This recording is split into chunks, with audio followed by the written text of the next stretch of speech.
Corey Feldman has no idea what it's like not to be famous. He was just 3 years old in this McDonald's commercial. McDonald's gift certificates. I literally was famous before I knew my own name. His roles defined the 80s. Goonies. This was my dream, my wish. Stand By Me. You call my dad a loony again, and I'll kill you. License to Drive. The only difference between you and that greaseball is that he has a license and you don't. Films that propelled him into the spotlight for his entire youth. But being famous so young, he says, caused serious damage to him and his friends. Do you feel like you missed out on a normal childhood? What childhood? I don't know what that means. A lost childhood and a loss of innocence. He blames the adults, not just those looking to profit from charming children, but also some with far more sinister motives. I can tell you that the #1 problem in Hollywood was and is and always will be pedophilia. That's the biggest problem for children in this industry. The casting couch even applies to children. Oh yeah.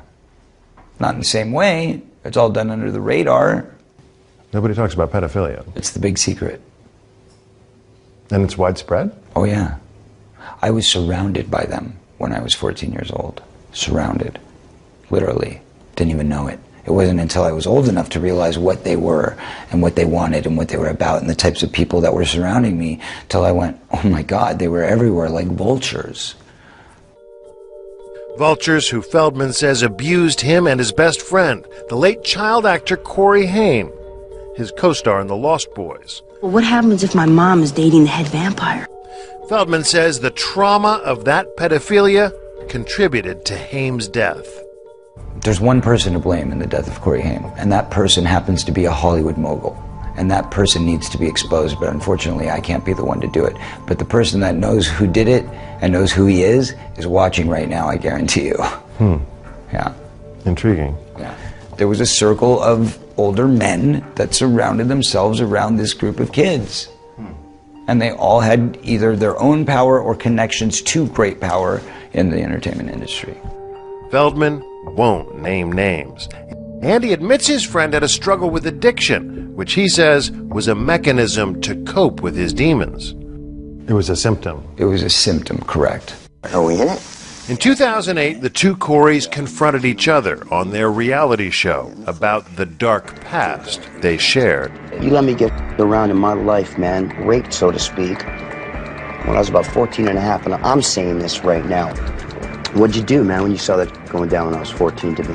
What'd you do? You knew about it. You want to talk about the truth? Okay, well then let's talk about the truth. I was being molested at the same time by somebody else. What'd you do? You know, there's a lot of good people in this industry, but there's also a lot of really, really sick, corrupt people in this industry. And there are people in this industry who have gotten away with it for so long that they feel they're above the law. And that's got to change. That's got to stop. We contacted Corey Haim's mother. In an email, she said, "I'm not willing to discuss or respond to anything Corey Feldman has to say. I wish he would talk about himself only and leave my son out of it." Is there a dark side to child stardom? Definitely. I think a lot of kids don't really want to do it.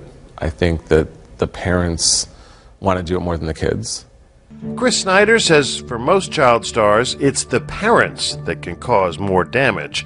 And he would know, having managed with his late boss Iris Burton some of the most iconic child stars, including Feldman, River Phoenix, and Drew Barrymore.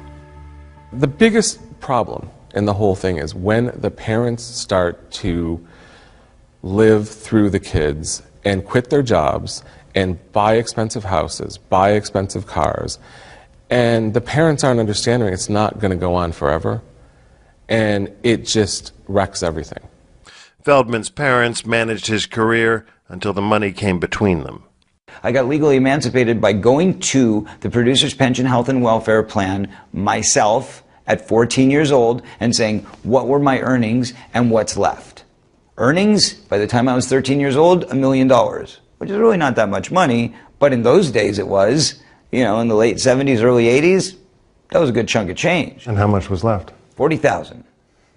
And guess what? When I went in for the emancipation trial, my father said, since I spent my time with you on your last film and took it away from my office where I should have been focused, instead, I'm going to ask you for that $40,000 back as repayment for the money that I lost in my business. You had to pay your dad? Correct. You can check the court filings. That was a fact. Wow.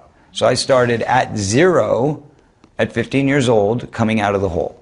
We asked the court for the records, but they're sealed. In a statement, Corey's father, Bob Feldman, told us any money that the court awarded is a fraction of his claim. And this was a reimbursement for strictly professional expenses, for instance, private school, a publicist, professional wardrobe, traveling expenses, and lots more. This helped to save his career while he was in trouble with drug problems.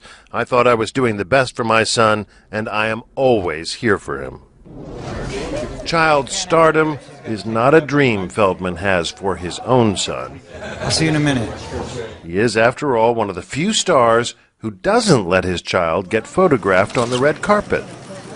Would you ever put your own kid into the industry? No, absolutely not. Never? Never. I believe that everybody in this world should have the freedom of choice. And child stars don't? Child stars have nothing. They have nothing. They have no choice. I was never taught how to have a family. I was never taught how to raise a child because I wasn't raised properly. I was never taught how to care for somebody because I was never shown genuine love. I was shown business. This is what you do. Here's how you read a contract. I knew how to read a contract by 10 years old, but I didn't know what it meant for somebody to come in and tell me they love me and kiss me goodnight. That's a problem.